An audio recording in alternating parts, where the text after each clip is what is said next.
Hey everyone, it's Dean Buchek here with episode 2 of the Magic at Dinner podcast. I'm going to talk to you, albeit a little bit late, about the wonderful Magifest 2020 convention in Columbus, Ohio that happened in mid-January. 1,000 magicians, 3 days, lots of great shows, lots of great lectures, late night sessioning, and a few dollars spent at the dealers' tables. I spent just a little bit. It was very strategic, and I'll go over that here in a couple of minutes. I was really impressed with the kinds of talent that Joshua Jay and Andy Gladwin attract to this convention every year, and this year was no different. This year's standout performer to me was Carl Hein, and I was only slightly familiar with Carl's work. They had set up a makeshift bar, didn't really serve drinks or anything like that, but it was out in the lobby. And for 2 nights straight, Carl would do about an hour's worth of bar magic in a simulated bar session. He drew great crowds, and he really was fantastic. And what I liked about his material, it really is usable. It's not just for magicians. It plays with regular crowds. I got the same feeling watching Carl that I did last year seeing Sean Farquhar. Sean Farquhar's material was more stand-up, but could definitely be used in restaurant situations also. And Carl's, all of his stuff is very practical and can be performed, at a 2-top, 4-top, or even a banquet room of 40 to 50 people celebrating an anniversary if that was the case. I bought a few things from Carl. Everybody knows Carl from his Heine 500 trick, where you can take, $4 or $5 bills or $5 bills and change them into, $100 bills. A lot of people don't have $100 bills on them. He has a version called Rainmaker, where you have a few dollar bills, and then you just change it into several dozen $1 bills, and it looks really great. And it appears to be a similar principle to Heine 500. I bought both of them just to give them a look. Not necessarily for restaurant work though, because I tend to shy away from tricks that get performed at waist level, to where only a couple people could potentially see. I try to work on material that could not only be used for 2 people, but could be used for a table of 10 if I had to. But these were clever tricks, and I wanted to, give them a look. Now, the 2 things that I think are going to be, much more practical for me to work on. One was a copper, silver, brass routine of Carl's called Catch Up, and most CSB copper, silver, brass routines that you've seen, again, play at waist level and are good for maybe in a bar situation you're standing around doing magic for some couples that are sitting on stools at the bar and they're looking down, but weren't necessarily good for larger groups. And Catch Up definitely fits the bill. Most of it, if not all of it, is done at chest height. You do get the spectators involved, and it's a really fun routine. So I picked that up from him. Also, I picked up Einstein's Dream. I had never seen this before, but I saw it in his lecture. It's his torn and restored card, and wow, I am just in love with this trick and have started working on it. A couple months ago, I had purchased Guy Hollingworth's Reformation, his card, torn and restored card, which I saw him perform at last year's Magifest because he was the guest of honor. And I really loved the handling. However, without going into the method, there is one part of it that I think puts it, out of the range of a close-up performer.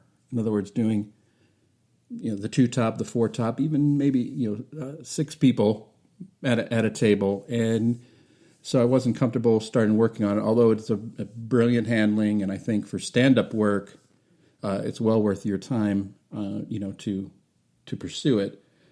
Heinstein's Dream is a torn and restored card where the performer is going to take the deck out. The spectator is going to point at touch any card, and that's the card that's going to be signed and torn and restored. And wow, it is practical. And I just, can't wait to get to that point where I go, yep, it's ready to go. I'm going to start performing this for real people. So I believe his website is Carl Hein. It's Carl with a K.com. And I would definitely, check out any of his downloads. What a clever guy. And I'm glad I got a chance to see him.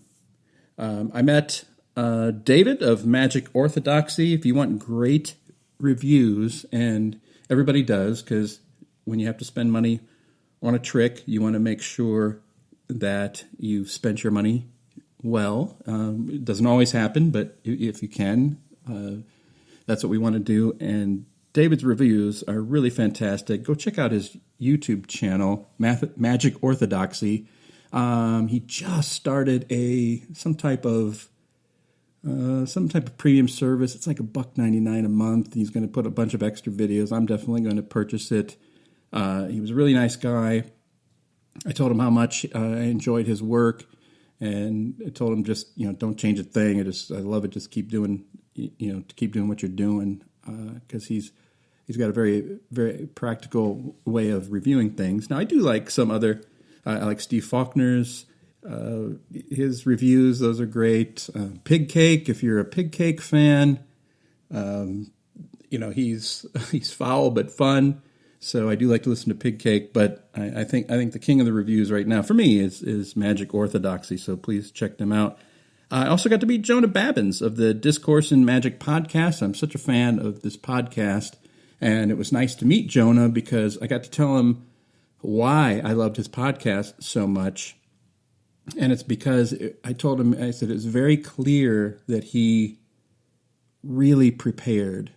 Really prepared ahead of time for, every question was thought out by him ahead of time, where most of us, we might say, hey, I'm going to interview, such and such magician, and here I've written out 5 or 6 questions. Now, I told him, I said, it's just so clear that you prepare. And he said, hey, thanks. I appreciate that because I really do think about what I want to ask the person. And I'll tell you that a lot of the interviews aren't just like history, like, hey, how did you get into magic and stuff, which I'm always interested in that stuff. And I listen to a lot of podcasts that interview like that. But I also want to have practical stuff, performing advice, in the trenches kind of stuff, because that's what restaurant performing is. You are, I've always, told my, magic friends that it's war. It's really you against, these spectators, and it's a fun war, but it's grueling, it's difficult, and if you can listen to a podcast that has, practical information about performing, definitely do it. And he's very, very enthusiastic, very inspired, and he's got a lot of plans for his podcast and his magic. So please, check out Discourse in Magic. It really is great. A friend of mine who was at Magifest with me bought me Garrett Thomas's Stand-Up Monty and said, hey, I think this is really great for you. It's what the kind of stuff that you want to perform. And, oh, hey, by the way, there he is standing over there. Why don't you go have him perform it for you and give you any tips? And I'm a big fan anyway of Garrett. Any lecture or anything you read, he's got a great YouTube channel. He's dropping truth bombs left and right. As far as, magic philosophy goes, and of course his magic is fantastic anyway.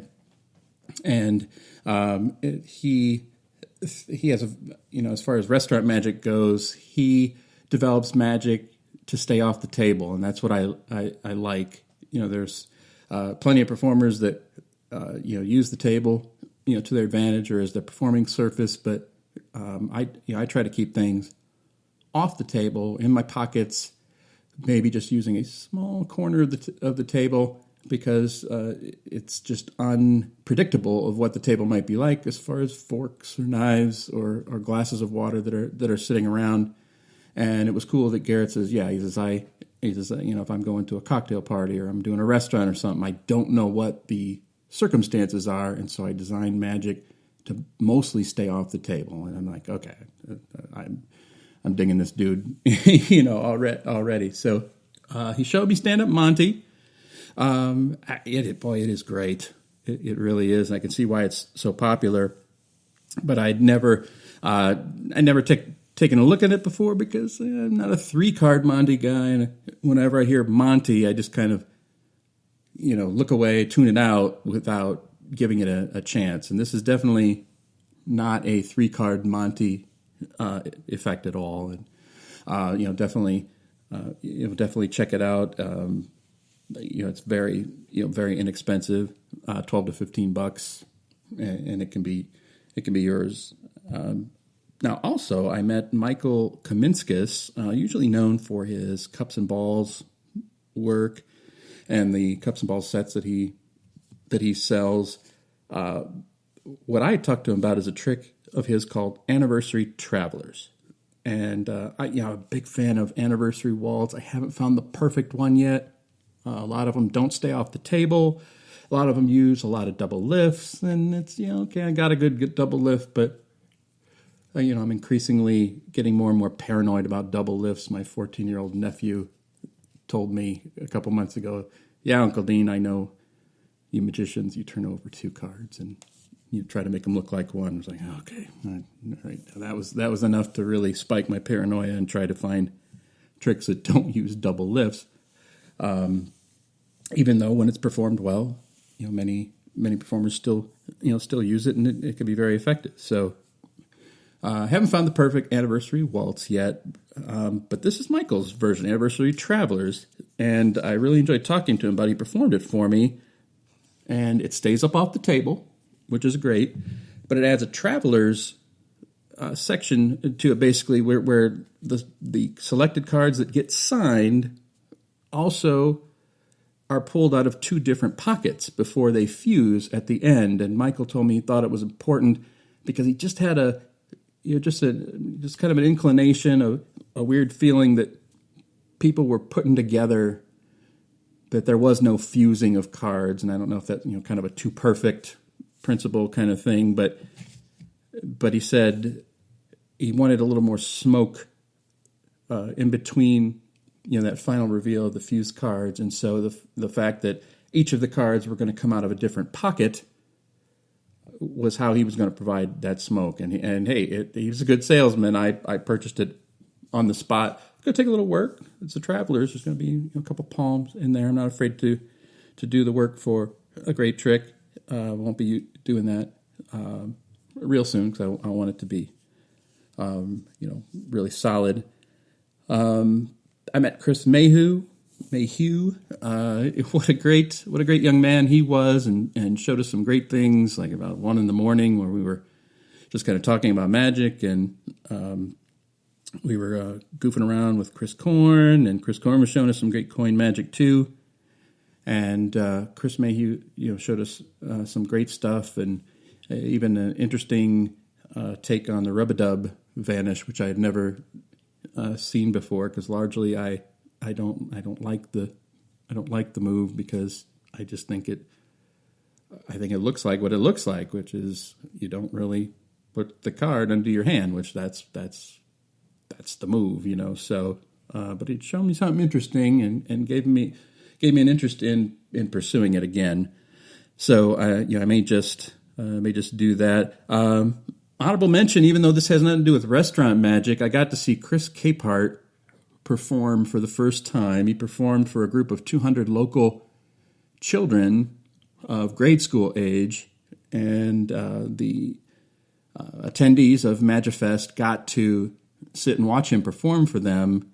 And as far as inspiration of just putting in the work of keeping your audience in control so that the show is in your control at all times, so that you can fool them, have a good time, but everything goes well. That was what I saw with Chris Capehart. He basically plays this kind of grumpy old grandpa, and he's yelling at these kids, and they loved it. Like, hey, kid, come over here. Hey, kid, shut up. Hey, come over here. No, kid. And he just kept calling